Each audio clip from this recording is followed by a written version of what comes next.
Hey, Tanya, you suck. What is this, Rednecks on Ice? An ice capade? You know what? Hey. You wanted to take. Oh, here she comes. I, Tanya. Why can't I just make the eggs? Because you take too long, you make a big mess, and I have to clean the whole thing up. Ladybird.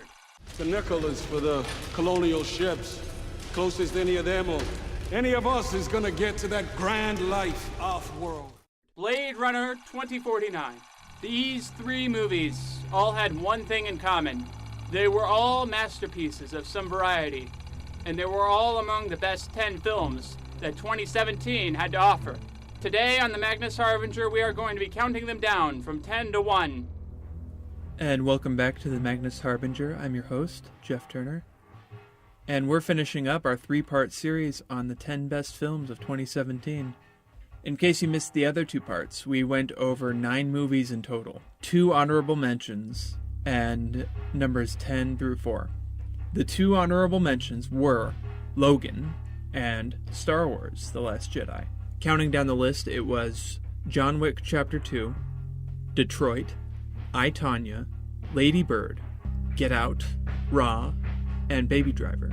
But we're getting ready to hit the finish line, and we're going to go through the top 3 in this episode. The absolute best of the best that 2017 had to offer. Number 3. There's this belief that if you're not there when a family member dies, your spirit will roam aimlessly and become a ghost. And starting us off is a very good film that I don't imagine a lot of you saw. It's called Columbus. It's directed by an individual named Koko Nada. He was a college professor and video essayist, and he essentially came out of nowhere, and he has such a firm grasp on what he wants, and a firm grasp on his vision. He is a genuine auteur. It's neither a happy film nor a sad film. I would describe it as meditative, and the cinematography and themes and music and use of lighting, they're all designed to be as such. Columbus is a film about in medias res. It's about 2 people dealing with conflicts in their lives and feeling like they are stuck in perpetual motion while never going anywhere. And while the film eventually does resolve this, it's very small. It's very downplayed, very low-key. Haley Lou Richardson plays the leading lady, Casey. She is a savant of architecture. She did not go to college. She opted to stay and take care of her mom, a former addict. And John Cho of Harold and Kumar, he plays Jin, who has come to Columbus to take care of his dying father. Their relationship is strained. The film follows Jean and Casey as they connect with each other. And this is not a movie for everybody.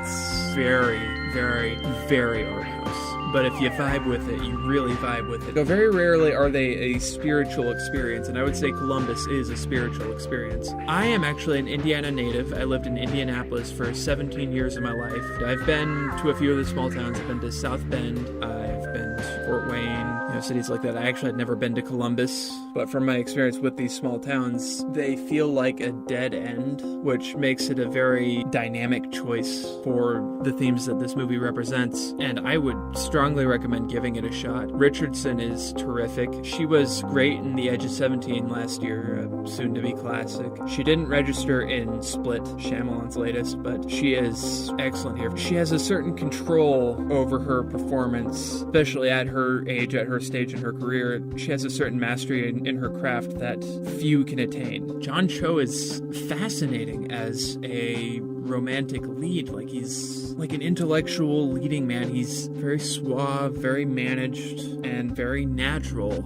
And the film is ultimately a study in humanism. It wants to get down to those moments where we feel that life is moving at its slowest and really dig deep in there. And I found it mesmerizing. I think Koko Nada has jumped to the top of the list of the best directors working in the industry right now. Number 2.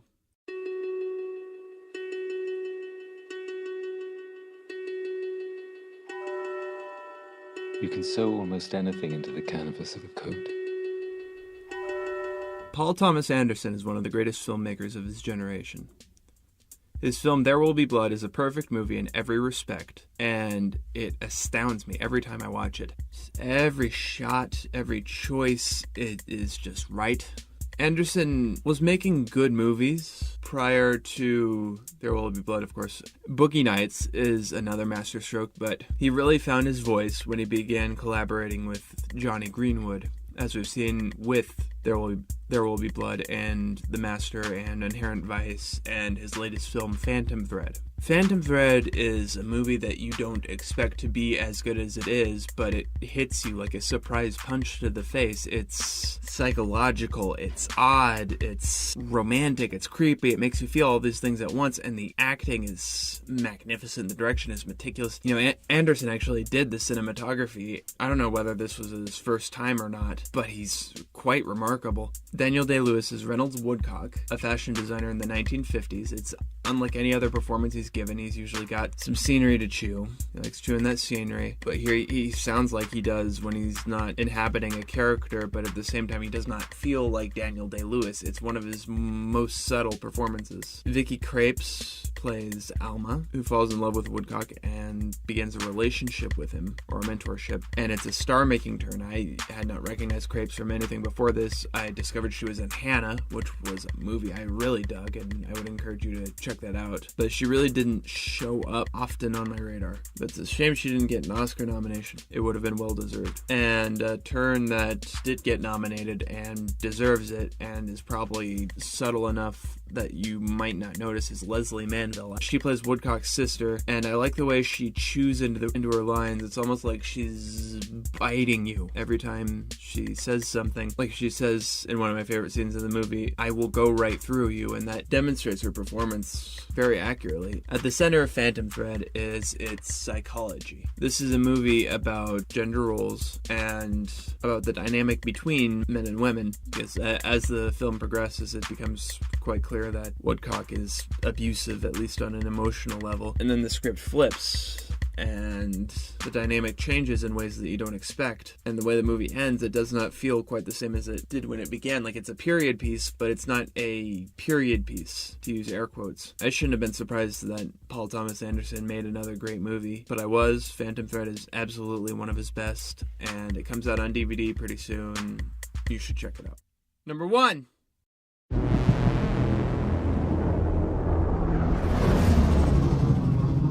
And before we get to number 1, I wanted to give a shout out to some movies that I missed.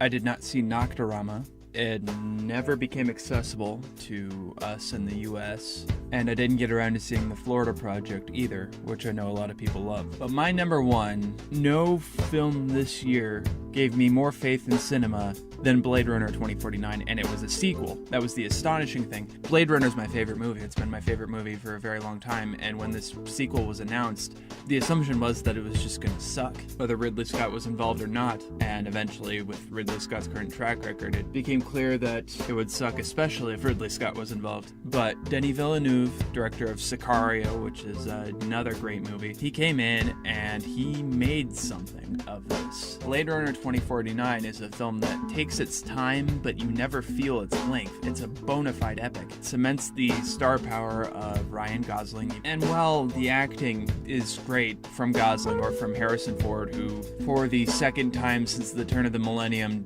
doesn't look bored, and newcomers Sylvia Hex and Ana de Armas offer up strong turns. Hex especially, because I just like how she digs into her lines. She's got a certain intensity where it, she's scary, and it's great. The great thing about Blade Runner 2049 is the same thing that was great about the first one, and it's the world. 2049 operates like a sequel should. The world feels bigger, it feels more expansive, and it's more immersive, which is not to say that 2049 is better than the first film. I think there are still some elements of the first film that I would lean in favor towards over elements in 2049. Like, there's no performance in this movie that's as good as what Rutger Hauer offered with Roy Batty. And honestly, the science of this universe feels more dreamlike than scientific, because the replicant logic doesn't always add up. But it's about an idea. That doesn't sound like a very good pitch, but it's about an idea. We are so immersed with technology. How far do we go before we stop being human ourselves? What is the line in evolution? And 2049 expands on that in new and profound ways. And I've seen the film twice. I imagine I'll see it many more times before I'm done. It speaks for itself. You should go give it a shot. It's hands down, I can't think of any other film more qualified to be my favorite film of 2017. And that wraps it up for this 3-part series. I hope you enjoyed it. I sure did. I love talking about this stuff. You can find most of these films I've mentioned on like Amazon Video or just at your local store. I don't know what the status on Fandom Fred and I, Tanya, are yet. I don't know if they're out. But this was fun. Thank you. This has been another episode of the Magnus Harbinger. Tune in next week for more